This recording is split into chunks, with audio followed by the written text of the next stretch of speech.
The invitation arrived on a gloomy Tuesday morning, landing on my desk with a soft, expensive thud. It was heavy. You know that specific kind of weight that screams old money? It was cream cardstock, thick enough to use as a weapon, with embossed gold lettering that caught the harsh fluorescent light of my office. I ran my thumb over the raised text, feeling the texture of the grain. It was beautiful. It was sophisticated. And it was a complete and utter lie. It read, "Walter and Sylvia Mitchell request the pleasure of your company at a grand announcement party. Saturday the 15th. 2 o'clock.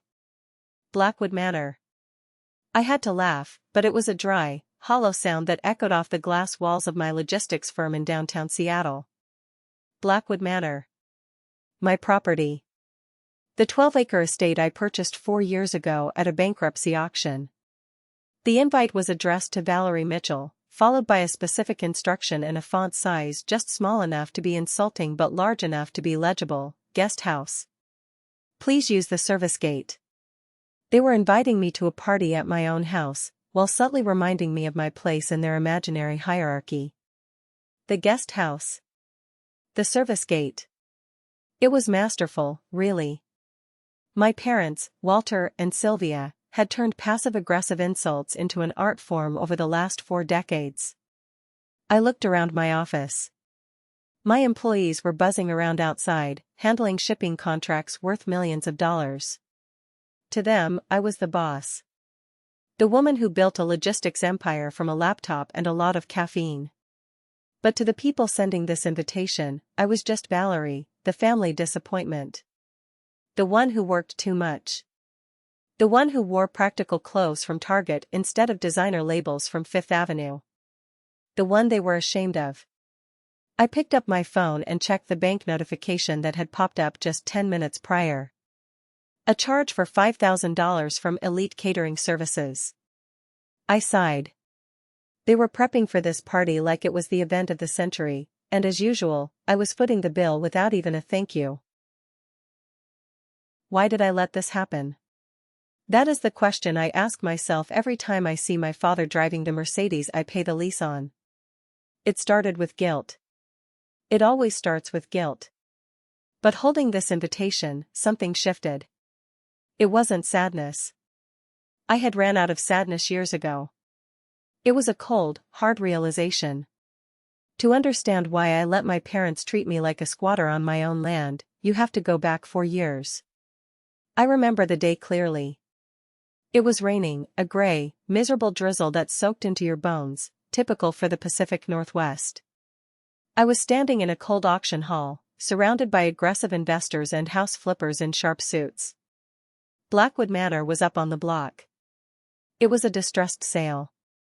The previous owner, a tech mogul, had gone bankrupt, and the bank just wanted the asset off their books. I had just closed my first major contract with a shipping giant. I had cash, and I needed a tax write-off. But more than that, I loved the architecture. It was a historic estate, built in 1910, with good bones but in desperate need of love. The photos showed peeling paint, overgrown gardens, and a roof that looked like Swiss cheese. I bought it for $850,000. A steal for the location, but a massive project. I bought it under an LLC, a holding company I named Phoenix Properties, to keep my personal life separate from my business assets. I didn't want the press, and I certainly didn't want my family knowing exactly how much money I was making. I remember standing in the foyer for the first time after the purchase. The air smelled of mildew and old dust. It was quiet. It was peaceful. I ran my hand along the banister of the grand staircase. I imagined restoring it. I imagined hosting calm, intellectual dinners here. I imagined, foolishly, that if I fixed this beautiful broken thing, maybe I could fix the broken parts of my own life too. I felt proud. For the first time, I felt like I had something tangible to show for all those 18-hour workdays. I wanted to show my parents.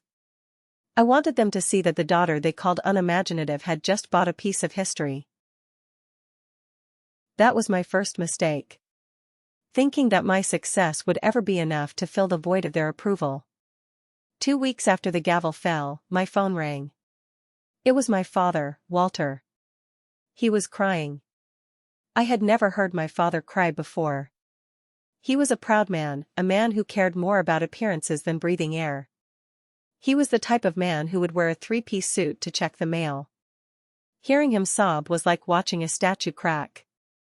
"Valerie," he choked out. "We have nowhere to go. We are on the street. Literally on the street." He told me the story. His investments in a sketchy cryptocurrency scheme had tanked. He had leveraged their house, their cars, everything.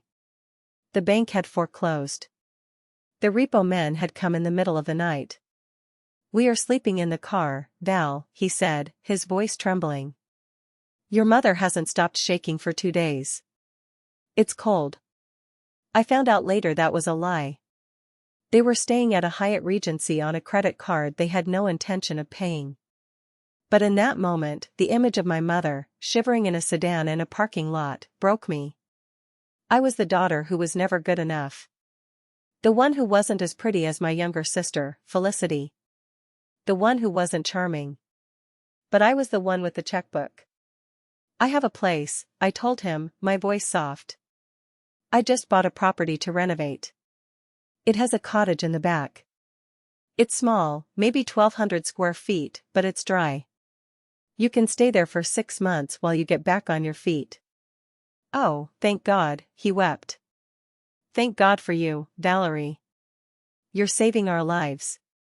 Just 6 months. I promise. I have a deal coming through in the spring. We just need a bridge." I remember hanging up and feeling a warm glow in my chest. This is it, I thought. This is the moment they finally appreciate me. I was the hero. I was the savior. If I could go back in time, I would slap that phone out of my own hand. The invasion began on a Tuesday. I was at the property, meeting with a contractor about the roof repairs, when 2 massive moving trucks pulled up the driveway. 2 trucks. For a couple who supposedly lost everything and were sleeping in a car. My parents stepped out of a rented Lincoln Town car. My mother, Sylvia, was wearing a fur coat that I knew for a fact cost more than my first car.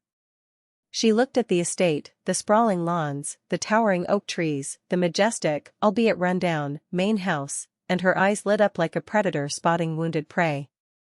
But when I pointed to the cottage, a perfectly lovely, fully renovated 2-bedroom guest house near the stables, her face fell. It was a look of pure, unadulterated disgust. "Oh," Sylvia said, sniffing the air as if she smelled something rotting.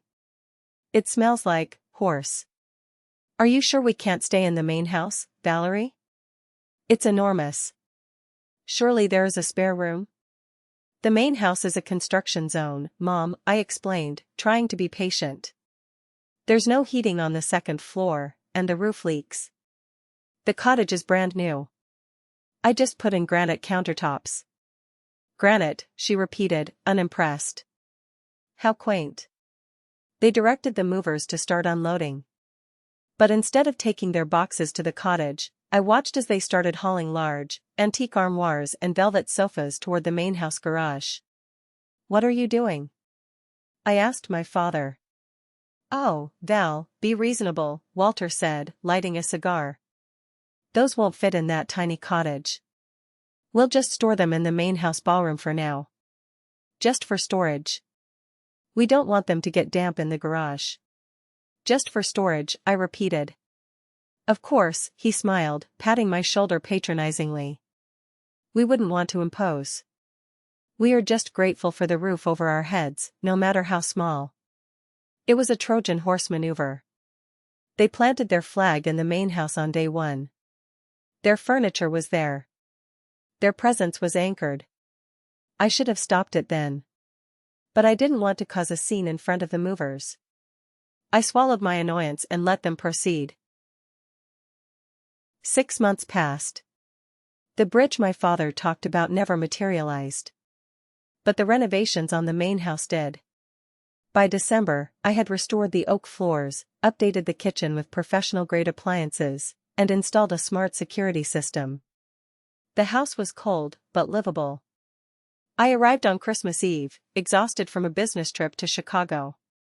I was looking forward to a quiet night in the library of my new home, maybe with a glass of wine and a book. When I unlocked the front door, I was hit by a wall of heat. The heating system, which I had set to 55 degrees to keep the pipes from freezing, was cranking at 75. I walked into the living room. My furniture, my mid-century modern pieces I had carefully selected, was gone. In its place were the gaudy, gold-trimmed velvet sofas my parents had supposedly put in storage. A 12-foot Christmas tree stood in the corner, decorated with ornaments I recognized from my childhood. "Mom? Dad?" I called out. Walter appeared at the top of the stairs. He was wearing silk pajamas and a robe. He looked like the lord of the manor.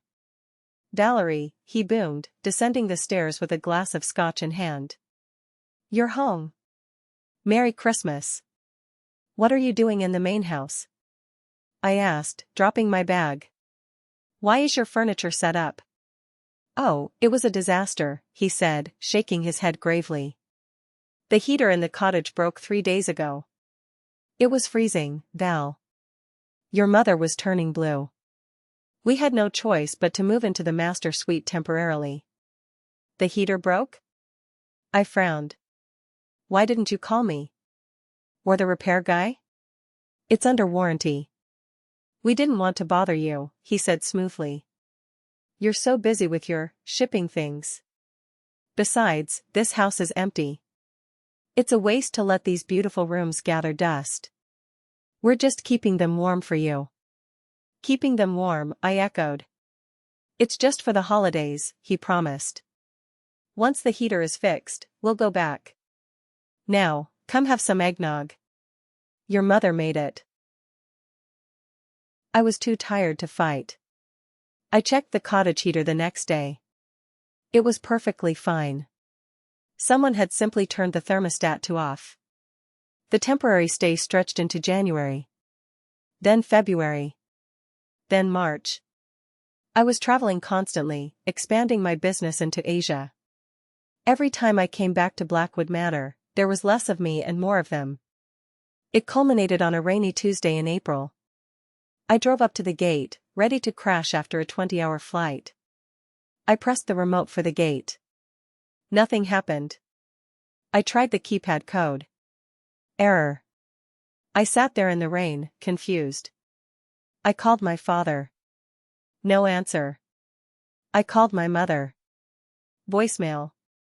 Finally, I had to climb over my own perimeter fence and walk up the driveway in the mud, dragging my suitcase. When I got to the front door, my key didn't turn. I rang the doorbell. My own doorbell. After 5 minutes, my father answered.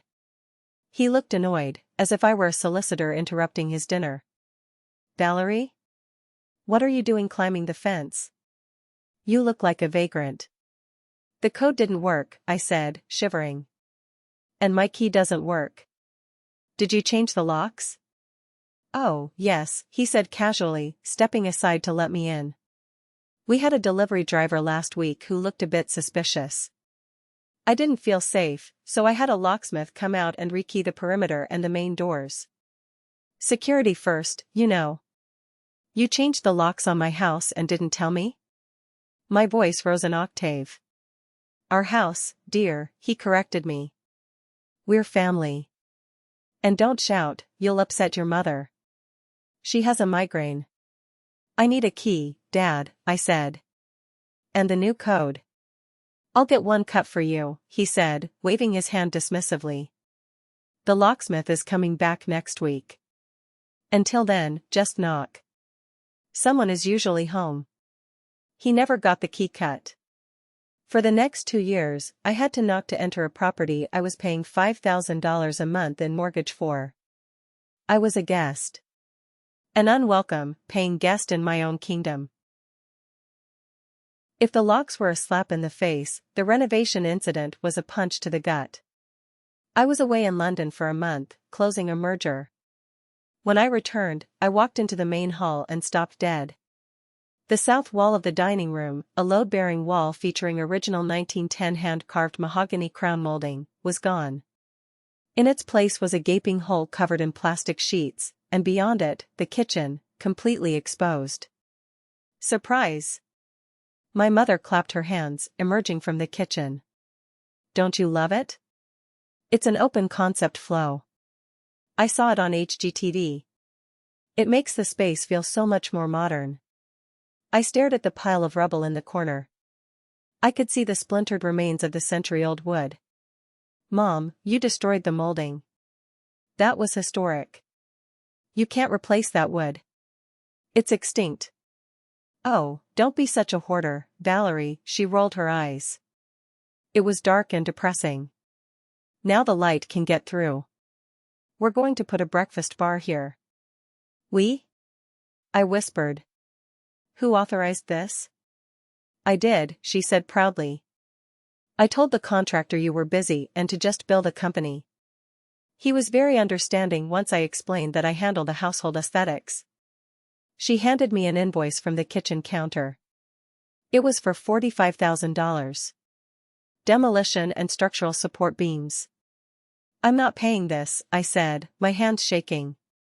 Well, you have to, she said, pouring herself a glass of wine. Otherwise, they'll put a lien on the house. And you wouldn't want to lose your precious investment over a few dollars, would you? She took a sip and smiled. Besides, we did this for you. You need to learn to embrace change. You're so rigid. I paid the bill. I paid it because I was terrified of a lien ruining my credit score right in the middle of my business merger. But as I wrote that check, something inside me hardened. I stopped looking at the house as my sanctuary. It was becoming a crime scene. Just when I thought it couldn't get worse, Felicity came home. My sister is 6 years younger than me. While I was building a business, she was finding herself in Europe, a journey funded entirely by my bank account, though my parents told her the money came from their investments. She arrived in a whirlwind of Louis Vuitton luggage and entitlement. She took over the entire east wing of the house within hours. A week after she arrived, I was scrolling through Instagram and a suggested post popped up. It was Felicity. She was sitting in my office chair, in my home library, wearing my blazer. The caption read, CEO Life. So exhausted from managing the estate today. Big things coming. Hashtag boss babe. Hashtag my matter. Hashtag legacy. I walked into the library. She was setting up a ring light. Felicity, I said. Please don't tag the house location. I have security concerns. She looked at me like I was a bug. Relax, Val. I'm building a personal brand. I'm a lifestyle influencer now. People want to see luxury. They want to see success.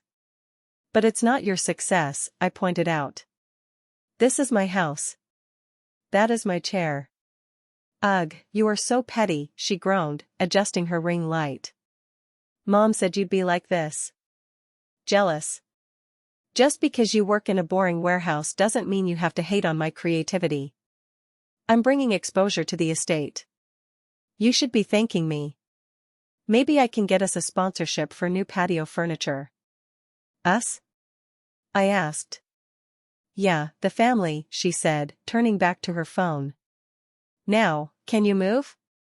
You're ruining the lighting. You look really gray today. Have you tried retinol? She blocked me from viewing her stories the next day. But I created a burner account. I watched as she gave tours of her home, showing off her gardens, and talking about how hard she worked to maintain such a historic property. She was stealing my life, filter by filter, hashtag by hashtag. The breaking point for my professional patience happened 2 months later. I was hosting a critical dinner for the CEO of a Japanese shipping conglomerate. Mr. Tanaka was old-fashioned, valuing respect and hierarchy above all else. Since I legally owned Blackwood Manor, I decided to host the dinner there to impress him. I explicitly told my parents, please, stay in the West Wing tonight. Do not come into the dining room. This is a multi-million-dollar contract. Of course, Walter said. We understand business. At 7:30, Mr. Tanaka and I were discussing global trade routes over the appetizer. It was going well. Then the double doors swung open. Walter stumbled in. He was wearing a tuxedo that was slightly too tight, and he was clearly 3 scotches deep. Welcome, he bellowed, swaying slightly. Welcome to my humble abode. Mr. Tanaka looked confused. Valerie-san, who is this? I'm the patriarch. Walter announced, slapping Mr. Tanaka on the back hard enough to make the poor man wince. Valerie here works for me. Sort of. She handles the boring stuff. I'm the vision guy. I stood up, mortified. Dad, please. Nonsense. Walter pulled up a chair. So, Tanaka-san, let me tell you about crypto. Shipping is dead. The future is blockchain. I have an opportunity for you. He spent the next hour interrupting us, pitching a Ponzi scheme, and treating me like the waitress. He snapped his fingers at me when his glass was empty.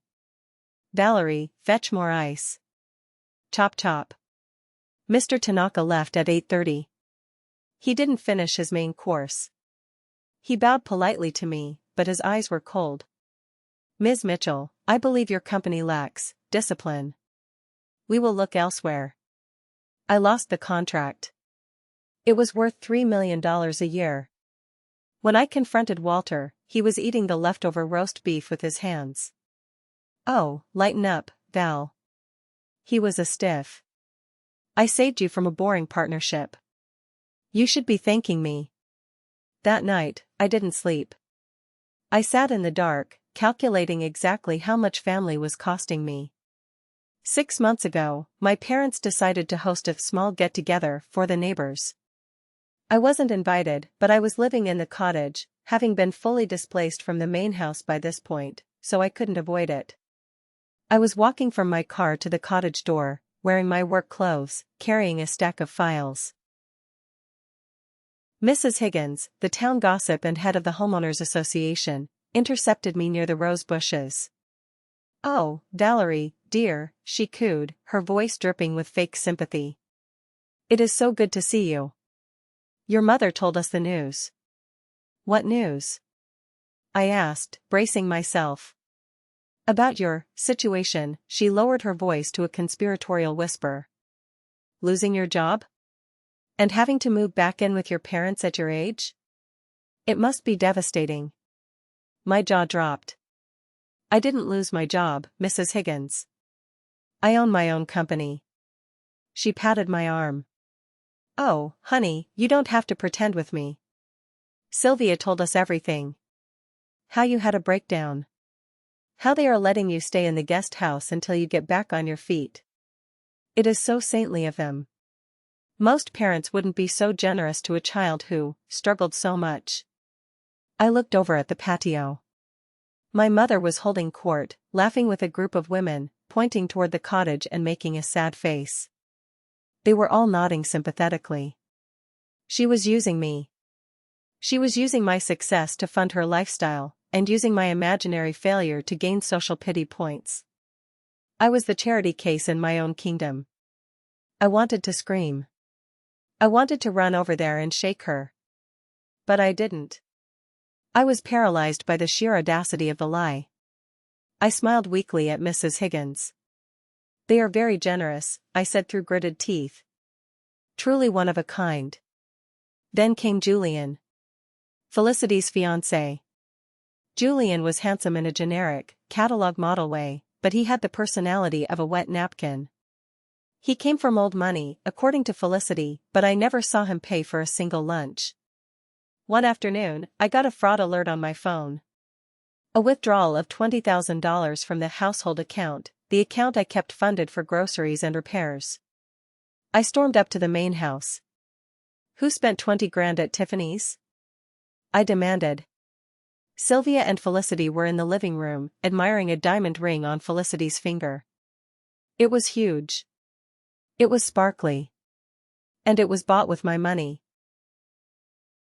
Oh, Valerie, don't be gauche, Sylvia said, not even looking up. Julian proposed. Isn't it wonderful? Did Julian pay for the ring? I asked. Well, Julian is temporarily liquid challenged, Sylvia explained. His trust fund is tied up in offshore assets. We couldn't let Felicity walk around with a bare finger. It would look bad for the family. So we gave him a small loan. A loan? I laughed, a harsh, barking sound. From my money? That account is for roof repairs, Mom. Not diamonds.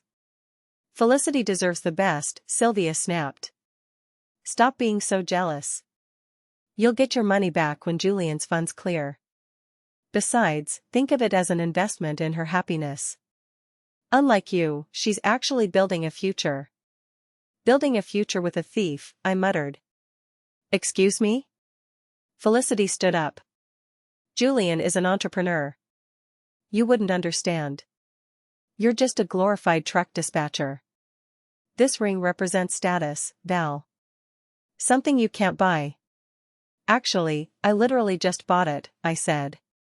They ignored me. They went back to taking photos of the ring for Instagram. #blessed. #true love. I called the bank and put a limit on the card. But the damage was done. The ring stayed. And I realized that as long as I gave them access, they would bleed me dry until there was nothing left but a husk. The final piece of the puzzle fell into place a week before the invitation arrived. My Aunt Clara came to visit. Clara was Walter's sister, but she was the black sheep because she had married a plumber and lived in a modest ranch house in Ohio. She was the only person in the family who didn't care about labels. She found me in the cottage, where I was hiding from the wedding planning chaos in the main house. Valerie, she said, sitting down at my small kitchen table. She looked worried. We need to talk. About what, Aunt Clara? About the house, she said. I was talking to Walter last night. He had a few too many drinks. He told me about the plan. What plan? Clara took a deep breath. He's telling people the deed is in a family trust. He's telling Julian's parents that Blackwood Manor is Felicity's dowry. He says that they are going to legally transfer it to her name at the engagement party. He can't, I said. I own it. My name is on the deed. He knows that, Clara said. But he thinks he can pressure you. He thinks you're weak, Val. He told me, Valerie craves our love so much she'll sign anything if we promise to finally be proud of her. He has paperwork drawn up. He's going to corner you in front of everyone. I felt a cold chill run down my spine. It wasn't just greed anymore. It was predatory. They had analyzed my psychological weaknesses and weaponized them. Thank you, Clara, I whispered. Don't sign anything, she grabbed my hand. Fight back, honey. You've been the good daughter for too long. Being good is getting you killed. Clara left the next morning. She couldn't stand to be around them. But her warning gave me the one thing I had been missing, clarity. They weren't my family. They were parasites. And you don't negotiate with parasites. You exterminate them. If you are enjoying this story of impending justice, please hit the like button and subscribe to the channel. And tell me in the comments, what city are you watching from? Each comment helps this video reach more people who need to see karma in action. Thank you so much. The invitation was the spark, but the broken router was the fuel. It was exactly 24 hours before the party. Friday afternoon. I was in my office downtown when my father texted me. Not hello, not how are you, just, internet down. Fix it. Need to stream golf. I sighed, cancelled my lunch meeting, and drove to the estate. When I arrived, the house was buzzing with activity. Florists were carrying in massive arrangements of white hydrangeas, my mother's favorite, and coincidentally, the most expensive flower in season. I slipped in through the side door, avoiding the chaos, and went straight to the equipment closet in the hallway near the study. The router was blinking red. Someone had likely kicked the cord. As I knelt down to reset the modem, I heard voices coming from the study. The heavy oak door was slightly ajar. It was Walter and Sylvia. "Are you sure the documents are ready?" Sylvia asked. Her voice was hushed, excited, vibrating with a manic energy I hadn't heard in years. "Yes," Walter replied. I heard the distinct clink of ice against crystal. I had the lawyer draft up a quitclaim deed. It looks very official. We present it tomorrow right after the toast.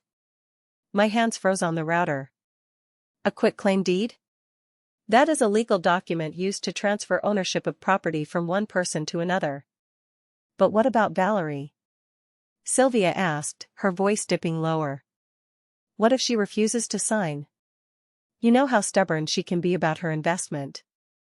She won't refuse, Walter scoffed. I could hear the sneer in his voice. She is desperate for our approval, Sylvia. Look at her. She pays our bills, she lets us live here, she lets us treat her like a servant, all for a crumb of affection. We'll do it in front of everyone. In front of Preston, in front of the neighbors, in front of Julian's wealthy parents. He paused, and I could picture him taking a sip of scotch. I'll frame it as a ceremonial gesture. Keeping the legacy in the family. Tax purposes. She won't dare make a scene and humiliate us publicly. She doesn't have the spine for it. It's the perfect wedding gift, Sylvia cooed. Transferring the title of Blackwood Manor to Felicity and Julian. It secures their standing with Julian's parents. They'll think Felicity comes with a multi-million-dollar dowry. Once the deed is signed and recorded, the house is theirs. Valerie can't touch it. And Valerie? Walter asked. She can stay in the cottage, Sylvia said dismissively. Or maybe we can charge her rent. She needs to learn some responsibility. She's been living off our generosity for too long. I sat back on my heels in the dark closet. My breath caught in my throat. They weren't just living there. They were planning a heist. They were going to use social pressure to coerce me into signing over my biggest asset to my sister. And they honestly believed, they truly, deeply believed, that I was living off their generosity. I stood up silently. I didn't fix the router. Let them stare at a blank screen. I walked out of the house, got into my car, and drove straight to my lawyer's office. The sadness I had carried for 4 years evaporated. In its place was a cold, calculating rage. I walked into the office of Marcus, my corporate attorney, without an appointment. Marcus has been with me since I started my company in a garage. He knows where every body is buried, metaphorically speaking. Valerie? He asked, looking up from his desk, startled by my sudden entrance. You look like you're about to murder someone. Not murder, Marcus, I said, dropping my bag on the chair. Eviction. And fraud prevention. I sat down and explained everything. The invitation. The overheard conversation. The fake deed they were preparing. The coercion plan. Marcus listened, his face hardening into a scowl. He stopped typing and leaned back. This is conspiracy to commit fraud, Valerie. Attempted grand larceny. If they try to force you to sign that document under duress, it's criminal. I don't want to call the police yet, I said. I want to do this my way. They want a public spectacle? I'll give them one. What do you need? Marcus asked, opening his laptop. I need a portfolio, I listed off the items, ticking them on my fingers. First, the original, certified warranty deed showing Phoenix Properties LLC as the owner, and the articles of incorporation showing me as the sole proprietor. I want it notarized with today's date. Done, Marcus said. Second, I need a forensic accounting breakdown, I continued. I want every single bank transfer from my personal account to the household account for the last 4 years. Every mortgage payment. Every tax bill. Every repair invoice. I want a grand total at the bottom, bold and highlighted. I can have the junior associates pulled out within the hour, Marcus nodded. And third? A formal notice to vacate, I said, my voice steady. For Walter Mitchell, Sylvia Mitchell, and Felicity Mitchell. How fast can we get them out? Legally? Since there is no lease, they are tenants at will, Marcus explained. In this state, 30 days is the standard notice. However, given the hostile intent and the attempted fraud, we could argue for immediate removal, but 30 days is ironclad. It prevents them from claiming hardship in court. Draft it for 30 days, I said. I want to be generous. It's the last bit of generosity they will ever get from me. Marcus looked at me concerned. Are you sure about this, Val? This is the nuclear option. Once you serve these papers, there is no going back. Your relationship with them will be over. Permanently. I looked at the diploma on his wall. I thought about the storage furniture. I thought about the renovation. I thought about my father laughing at me in the closet. My relationship with them was over the moment they decided to steal from me, I said. They pushed the button, Marcus. I'm just the explosion. The morning of the party, the sky was a perfect, cloudless blue. It was mocking me. At 10 o'clock, my mother knocked on the door of the cottage.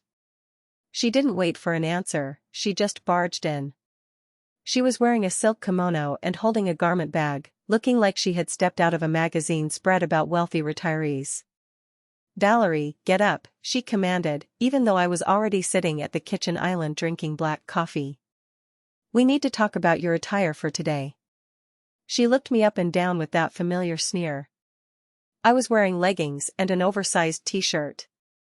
Please tell me you aren't planning to wear, whatever that is, she said, wrinkling her nose. It's a garden party, Mom. I have a nice floral sundress, I said. No, she cut me off, holding up a hand. Absolutely not. Listen to me, Valerie. Today is about Felicity. It is her moment. Important people will be there. Julian's parents are billionaires. We cannot have you walking around looking like you're trying to compete. Competing? I asked, putting down my mug. By wearing a dress? You know what I mean, she snapped. You have that distinct, aggressive look. It's abrasive. I want you to blend in. In fact, it would be better if you dressed down. Way down. She unzipped the garment bag she brought. Inside was a gray, shapeless pantsuit that looked like something a prison warden would wear in the 1950s. Wear this, she said. Or just jeans and a plain blouse. You're going to be helping with the catering coordination anyway. I'm helping with catering? I asked. I thought I was a guest. Your family, she said, as if that explained everything. We need you to make sure the servers keep the champagne flowing. So, dress practically. Don't draw attention to yourself. If anyone asks, just say you're between jobs. It makes you seem more sympathetic, and it explains why you're living in the guest house. She reached out and patted my cheek. Her hand was cold. Do this for me, Valerie. Do this for your sister. Don't be selfish for once in your life. She turned and swept out of the cottage, leaving a trail of expensive perfume in her wake. Don't be selfish. That was the trigger. For 34 years, I had given them everything. And they wanted me to play the role of the failure so their light could shine brighter. Okay, Mom, I whispered to the empty room. I'll dress practically. I went to my closet. I pushed aside the designer dresses I kept hidden in the back, the Armani, the Chanel suits I wore for board meetings. I found a pair of faded jeans and a white button-down shirt from Target. It was clean, but it was worn. I put on a pair of comfortable sneakers. I looked in the mirror. I looked exactly like what they wanted, the poor, struggling sister. The failure. But underneath the costume, I was preparing for war. I opened my laptop and logged into the smart home system of the main house. I had installed the system myself 2 years ago, and my parents, being technically illiterate, had never changed the admin password. I accessed the audio settings for the terrace and garden cameras. I turned the sensitivity up to maximum. I checked the storage cloud to ensure it was recording in real time. I wanted every word recorded. I wanted high-definition proof of the coercion they were planning. Next, I logged into my bank app. I pulled up the household account, the one my parents had carte blanche access to. I transferred the entire balance, roughly $15,000, back into my main savings account. Then, I permanently canceled the credit card attached to it. The next time my father tried to swipe for a bottle of Macallan 25, he was going to be declined. Finally, I opened the digital gate controls. I set a timer. At exactly 3:30 p.m., roughly when I estimated the party would implode, the gate code would change. The old code, the one my parents gave to all their friends, would be deactivated. I felt like a spider spinning a web. They thought they were the predators, feasting on my resources. They didn't realize they were just flies caught in a trap I had built years ago. At 1 o'clock, the catering trucks arrived. I watched them from the cottage window. They were unloading crates of lobster and towers of macaroons. I sat on my small sofa and pulled a shoebox out from under the coffee table. Inside were old photos. Photos from before the money, before the greed consumed them. I found a picture of me and my dad. I was 5 years old, sitting on his shoulders. We were at a park. He looked happy. I looked adored. For years, I had clung to that photo. It was my proof that he was capable of loving me. I used it to justify every check I wrote, every insult I swallowed. He loves me, I would tell myself. He's just stressed. He's just proud. I looked at the photo now. I looked at his eyes. Even then, was he looking at me? Or was he looking at the camera, posing for the image of a perfect father? I stood up and walked to the kitchen sink. I took a lighter from the drawer. I held the corner of the photo. I flicked the lighter. The flame caught the glossy paper. It curled and blackened. I watched my father's face melt away, then mine. I dropped the burning remnant into the sink and turned on the tap. The water washed the ash away. It was a small funeral. The funeral for the hope that I could ever buy their love. I dried my hands. I picked up the manila envelope containing the documents Marcus had prepared. It was time. At 2:15, I stepped out of the cottage. The air was filled with the scent of jasmine and expensive cologne. I walked past the stables, past the freshly manicured rose garden, and up the long stone path to the main lawn. The transformation was incredible. My money had bought a beautiful fantasy. Huge white tents were draped with silk. A string quartet played Vivaldi near the fountain. Waiters in white tuxedos circulated with silver trays of hors d'oeuvres. An ice sculpture of a swan, presumably representing Felicity's grace, slowly dripped in the afternoon sun. I walked right up the middle of the lawn. The valet, a young kid I didn't recognize, jogged over to intercept me. He took one look at my jeans and sneakers and frowned. "Excuse me, ma'am? The service entrance is around the back. Deliveries need to go through the kitchen." "I'm not staff," I said, not breaking stride. "Oh," he looked confused, glancing at the luxury cars parked nearby. "Are you a guest?" "Something like that," I said. I ignored him and reached the edge of the patio. The crowd was dense. Men in linen suits, women in summer dresses that cost more than my car. I saw faces I recognized from the local business pages. I saw the mayor. I saw the head of the Rotary Club. Then I saw him. My father. Walter was holding court near the bar, a scotch in one hand, gesturing wildly with the other.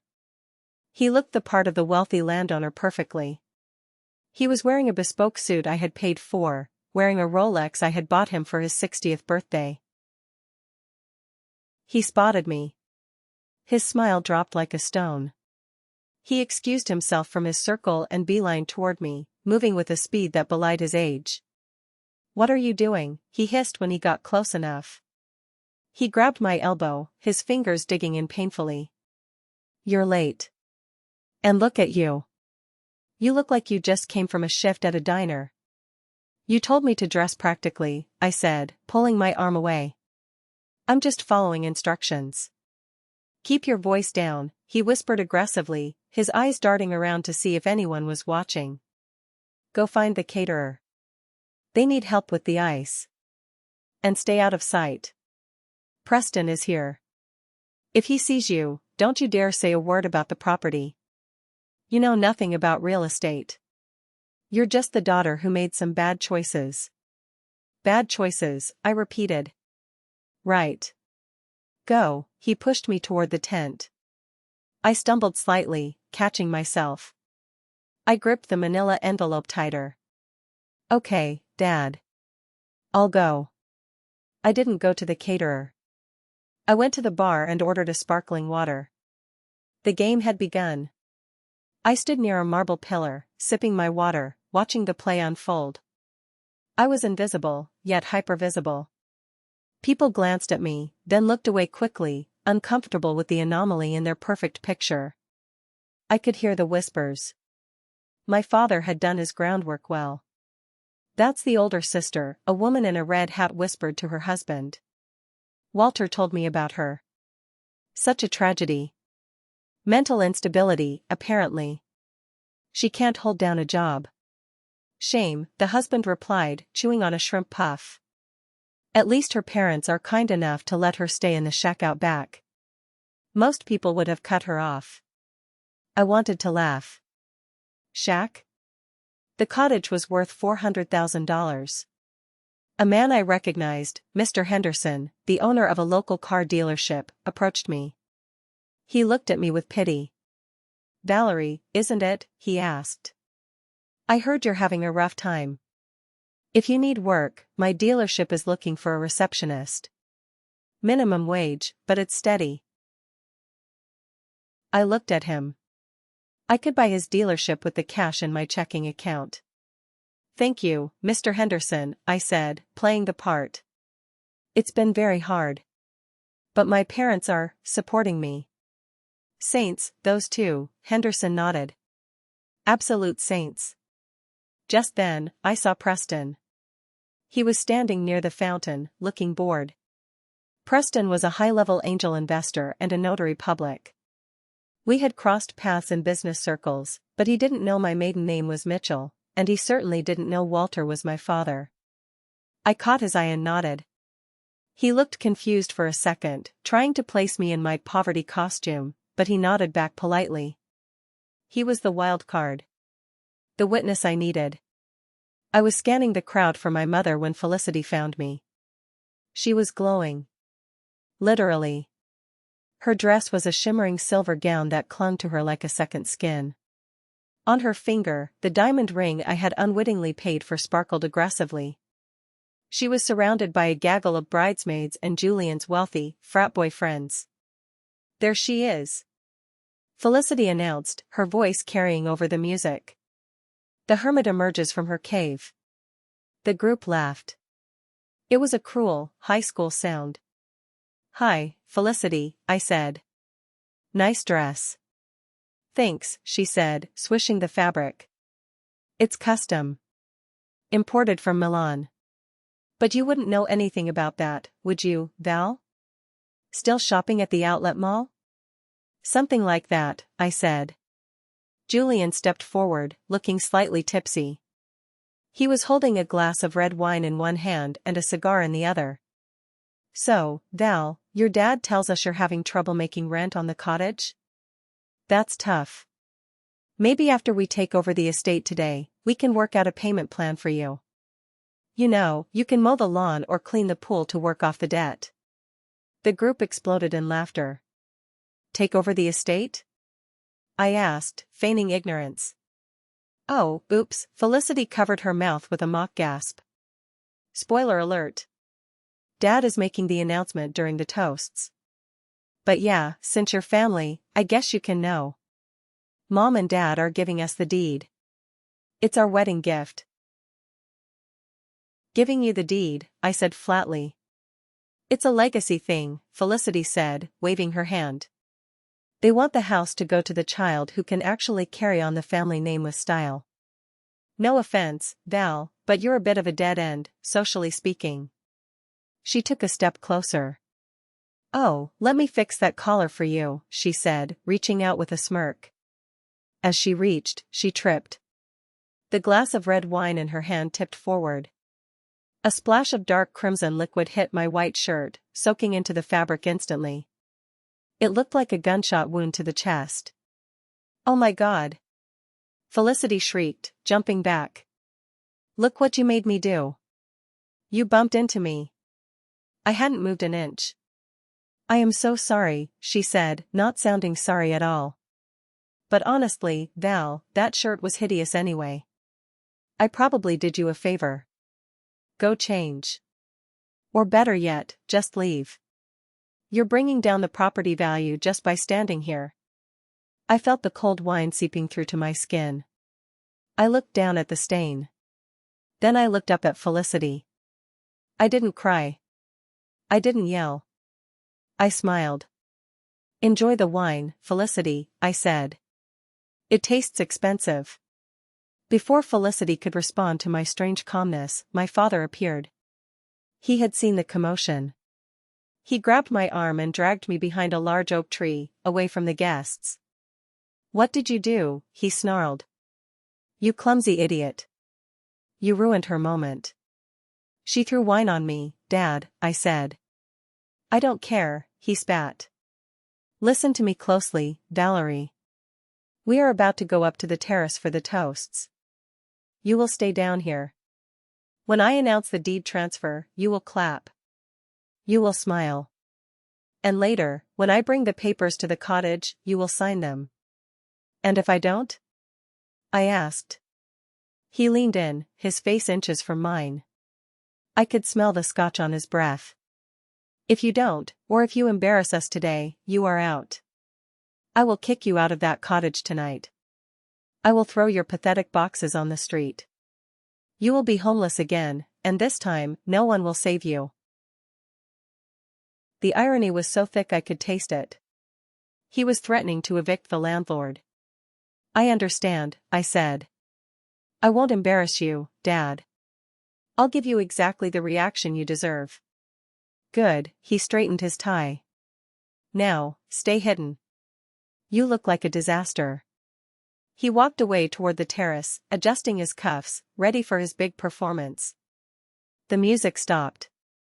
A spoon clinked against a glass. Ladies and gentlemen, if I could have your attention. My father was standing on the raised stone terrace overlooking the garden. My mother was beside him, beaming like royalty.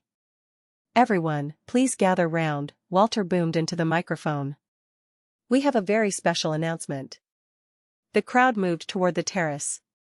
I followed them, moving through the sea of backs until I was near the front, just below the steps. Friends, family, distinguished guests, Walter began, his voice thick with fake emotion. 40 years ago, Sylvia and I started this journey. We built a life on hard work, integrity, and family values. I touched the envelope in my hand. Integrity. We have been blessed, he continued. Blessed with this beautiful home, Blackwood Manor, which has been the heart of our family. A lie. It had been the heart of my wallet. And we are blessed with 2 daughters, he said. One who is, finding her way. He gestured vaguely toward the back of the garden, not even looking for me. A polite, pitying ripple went through the crowd. And one, his voice brightened, who shines like a diamond. Felicity, Julian, come up here. Felicity and Julian bounded up the stairs. Felicity waved to the crowd, the picture of the triumphant princess. As many of you know, these 2 wonderful young people are getting married, Walter announced. Cheers erupted. And Sylvia and I have been thinking. What is the greatest gift we can give them? What foundation can we lay for their future? He paused for dramatic effect. He pulled a rolled-up document tied with a red ribbon from his jacket pocket. It was a prop. A fake. We have decided, Walter shouted triumphantly, to pass the torch. Today, we are signing over the deed to Blackwood Manor to Felicity and Julian. This estate will be their home, their legacy, free and clear." The crowd gasped in admiration. "Wow," someone whispered. "That's a $2 million gift." Julian's parents, standing in the front row, looked impressed. Felicity squealed and hugged her mother. "To the happy couple." Walter toasted. "To the happy couple," the crowd echoed, raising their glasses. It was a perfect moment. A perfect lie. I stepped onto the first step of the terrace. My sneakers scuffed against the stone. "Objection," I said. It wasn't loud, but in the momentary silence after the toast, it carried like a gunshot. Walter looked down. He saw me. His face went purple. "Valerie," he warned, moving the microphone away from his mouth. "Get down. Now." I said, "Objection," I said, louder this time. I walked up the remaining stairs until I was standing on the terrace, eye to eye with them. My wine-stained shirt stood out violently against their pristine formal wear. The crowd murmured. "Is that the sister? Is she drunk? Look at her clothes." "You can't give away what you don't own, Walter," I said clearly. The silence that followed was absolute. "What did you say?" Felicity laughed, a nervous, jagged sound. "Val, you're embarrassing yourself. You're drunk. Go back to the cottage." "I'm stone cold sober, Felicity," I said. I turned to the crowd. "My father just promised you a legacy. He promised my sister a deed. But he forgot one small detail. He doesn't own Blackwood Manor. He never has." "Security!" Walter yelled, his voice cracking. "Get her out of here. She's mentally unstable." Two burly security guards, hired by my mother, started to move toward the stairs. "I wouldn't do that," I said to the guards, holding up a hand. "Unless you want to be sued for assaulting the property owner." The guards hesitated. They looked from Walter to me. "She is lying," Sylvia shrieked. She stepped forward, her face twisted into a mask of pure rage. The elegant matriarch was gone. The monster was out. "This is my house," Sylvia screamed. "We raised you. We fed you. And this is how you repay us? By trying to ruin your sister's day with your jealousy?" "Jealousy?" I asked calmly. "Yes. You're jealous because she's successful and you're nothing." Sylvia was losing control. "You are a bitter, lonely failure." The guests were uncomfortable now. This was getting too real, too fast. "Dad," Felicity whined. "Make her stop. She's ruining my party." Sylvia snapped. She couldn't handle the truth, so she resorted to the only weapon she had left, absolute humiliation. She grabbed the microphone from Walter. Her voice boomed across the 12-acre estate, echoing off the trees I paid to maintain. "Go away, Valerie," she screamed. "You shame our status. Look at your cheap clothes. You are a failure." The words hung in the air. "You shame our status." The crowd froze. Even the birds seemed to stop singing. It was such a raw, ugly display of elitism and hatred that no one knew how to react. I looked at my mother. I looked at her twisted face, her expensive dress, the pearls around her neck. "My clothes are cheap, Mother," I said into the silence. I didn't need a microphone. My voice was projected by pure, cold fury. "My clothes are cheap because I don't spend my money on appearances. I spend it on assets." I walked over to the buffet table near the terrace edge. I shoved a tray of caviar aside and slammed the manila envelope down. "Open it," I said to Preston, the VIP investor standing closest to the table. Preston hesitated. "Open it, Mr. Preston," I commanded. "You're a notary. Verify the documents." Preston stepped forward. He was a man who respected authority, and for the first time, he realized the authority wasn't wearing a tuxedo. It was wearing a wine-stained shirt. He opened the envelope. He pulled out the first document. It was the deed, stamped with the official seal of the county. "Read it aloud, please," I said. Preston adjusted his glasses. He looked at the document, then at Walter, then back at the document. His eyebrows shot up. "This is a warranty deed," Preston read. "Dated August 15, 2021. Property, Blackwood Manor Estate." "Who is the owner?" I asked. "The owner is listed as Phoenix Properties LLC," Preston said. "And who is the sole proprietor of Phoenix Properties?" I asked. He flipped the page to the LLC certification. "Valerie Mitchell." A gasp went through the crowd. "Impossible!" Walter shouted. "It's a forgery. She typed that up on her computer."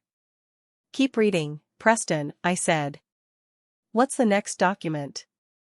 "These are bank statements," Preston said, flipping through a thick stack of papers. "Mortgage payments. Property taxes. Insurance. Landscaping bills. Pool maintenance." "Whose account are they paid from?" I asked. "Valerie Mitchell's personal account," Preston said. "Total expenditures over 4 years, nearly $1.2 million. I turned to my parents. They were pale. Ghostly pale. The blood had drained from their faces so fast I thought they might faint. "You called me a failure," I said to my mother. "You called me a squatter. But for 4 years, I have paid every dime to keep a roof over your head. I bought the food you eat. I bought the wine you drink. I bought the dress you are wearing right now." I turned to Felicity. She was trembling. "And you," I said. "You wanted a wedding gift? Here it is." I pulled the last paper from the envelope. I held up the single sheet of paper.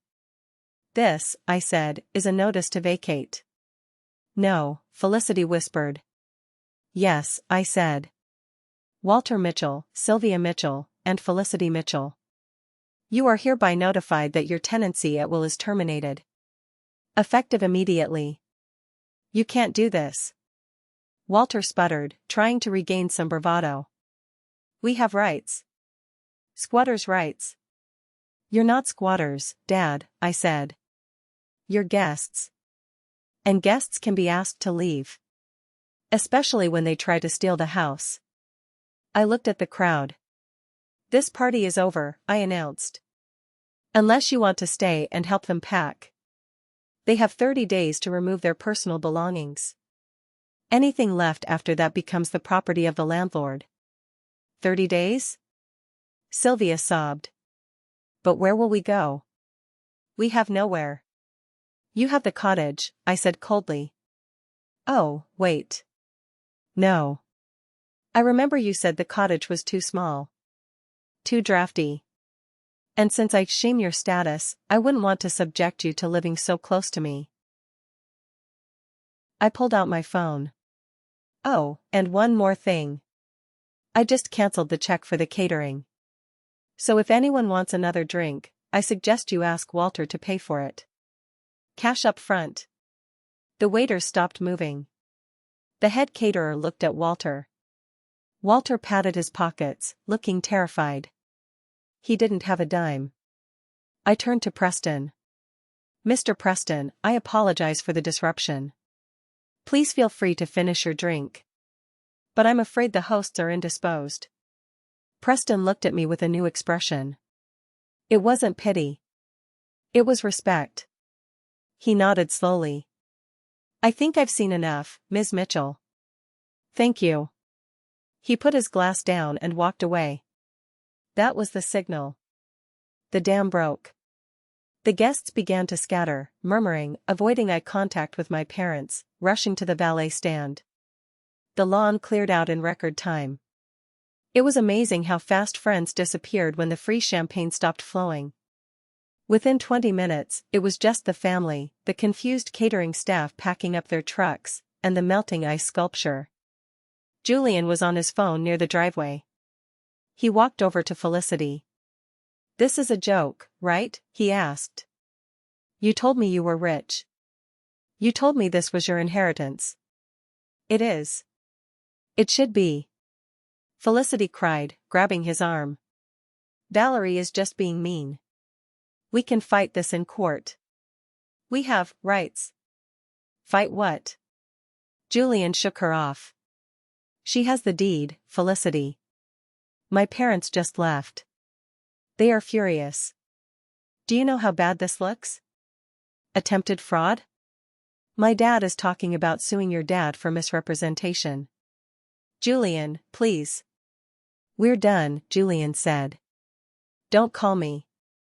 He walked away, climbed into his convertible, and peeled out of the driveway. Felicity collapsed onto the grass, weeping into her silver dress. My mother, Sylvia, decided to faint. She swooned dramatically onto a chaise lounge. "My heart. Walter, my heart." Walter stood there, staring at the ground. He looked old. Suddenly, he looked very, very old. "Valerie," he croaked. "We're family." "Stop," I said. "Just stop. You don't get to use that word anymore." I walked past them. "The gate code changes in 1 hour. If you leave the property, you won't get back in without my permission." The next 30 days were a war of attrition. They didn't leave gracefully. Of course not. They went down screaming. I moved into a hotel downtown to avoid them, but I watched everything on the cameras. The first week, they refused to pack. They sat in the living room, watching TV, eating the leftover party food, pretending nothing had happened. So, I escalated. On day 7, I logged into the utility account. I suspended the cable service. On day 8, I throttled the internet speed to dial-up levels. On day 9, I used the smart home app to lock the thermostat at 60 degrees. It was a chilly October. I watched on the camera as my mother wrapped herself in blankets, shivering on the velvet sofa. They retaliated. Felicity took a permanent marker and wrote "bitch" on the wallpaper in the hallway. I screenshotted the feed and sent them an email: "Dear tenants. The cost of replacing the Victorian wallpaper is $4,000. This will be deducted from the moving allowance I was considering giving you. Keep going, and you'll leave with nothing but the clothes on your backs." The graffiti stopped. They tried to strip the house. I watched my father trying to unscrew the crystal chandelier in the dining room. I called the police immediately. "Officer," I said over the phone, watching the feed. "I have intruders damaging my property." "Yes, I'll send the video evidence." The police arrived. I watched with satisfaction as the officer explained to my father that fixtures are part of the real estate and stealing them is a felony. Walter put the screwdriver down, looking defeated. Then came the extended family. Aunts and cousins I hadn't spoken to in years started blowing up my phone. "How can you do this to your parents?" Aunt Linda texted. "They are elderly. You are heartless. I heard you kicked Felicity out right before her wedding," Cousin Mike wrote. "That's cold, Val. You have so much money, why can't you share?" They controlled the narrative. They told everyone I had gone crazy, that I was abusive, that I had tricked them out of the deed while they were vulnerable. So, I did the only logical thing. I released the tape. I took the high-definition security footage from the party, the clip where my mother screams, "Go away, you shame our status. Look at your cheap clothes." And I posted it on my social media. I captioned it, "The reason for the eviction. Sound on." It went viral in our local community. Within hours, it had thousands of views. The local blog picked it up. The comments were brutal. "Wow, what a monster mom. The entitlement is insane. Team sister all the way." I was at that party, it was even worse in person. My phone stopped ringing. Aunt Linda blocked me. Cousin Mike deleted his comment. Public opinion is a funny thing. It shifts quickly when you have audio evidence of cruelty. My parents became pariahs in the very social circle they had tried so hard to impress. Day 30. The deadline. I hired an off-duty sheriff's deputy to accompany me. I wasn't taking any chances. We pulled up to the main house. A moving truck was in the driveway, a small one, certainly not big enough for all the furniture they claimed was theirs. My parents were standing on the porch. They looked haggard. My mother wasn't wearing makeup. Felicity was sitting on a suitcase, looking at her phone, refusing to look up. "It's time," I said. "You're really doing this," Walter said. "You're throwing your own flesh and blood onto the street." "I offered you the cottage 4 years ago," I said. "You chose to steal the mansion instead. You made this choice, Walter. Every single day for 4 years, you chose this." They loaded the last of their bags. They tried to take the silverware, but the deputy stopped them. "Personal items only, folks." As Sylvia walked past me to get into their car, a used sedan they had managed to buy with who knows what money, she stopped. "I hope you're happy," she spat. "You have your big house. And you have no one." "I have my dignity," I said. "And I have my bank account. I think I'll be fine." "You're no daughter of mine," Walter said, getting into the driver's seat. "Thank God," I replied. I watched them drive away. I waited until the taillights disappeared around the bend. Then, I pressed the button on my remote. The heavy iron gates swung shut and locked with a satisfying clank. I walked back into the house. It was silent. The air was stale. The floors were scuffed where they had dragged their heavy furniture. There were ghostly outlines on the walls where paintings had hung. I walked to the kitchen. I opened a bottle of the expensive wine they had left behind, a vintage Bordeaux. I poured a glass. I walked out to the terrace. The sun was setting, casting long shadows over the lawn. The grass was starting to grow back where the party tent had killed it. I took a sip of wine. It was delicious. I had one. But standing there, looking at the empty estate, I realized I didn't want it. This house was poisoned. Every room held a memory of their insults, their entitlement, their greed. I couldn't live here. I couldn't fill these halls with happiness when the foundation was built on so much misery. I took out my phone and called my real estate agent. "Hello? This is Valerie Mitchell." "Yes. I want to list Blackwood Manor." "Already?" the agent asked. "But you just reclaimed it." "I know," I said. "List it. Immediate sale." "I don't care about the price. I just want it gone." "Sell it to a developer. Sell it to a family. I don't care. Just get it off my hands." "Okay," she said. "Where will you go?" "I'm thinking of a cabin," I said, smiling. "Somewhere small. Somewhere quiet. Somewhere with no guest house." I hung up. I finished my wine. I left the glass on the terrace railing. I walked back to my practical Honda Civic. I drove out the gate, leaving it open for the for sale sign that would come tomorrow. I didn't look back. I know I left them homeless effectively, but they tried to steal my property and humiliated me publicly. Am I the jerk for not giving them a second chance? If you enjoyed watching the entitled Get What They Deserve, please hit that subscribe button and turn on notifications. Let me know in the comments, would you have kicked them out immediately, or given them more time? See you in the next video.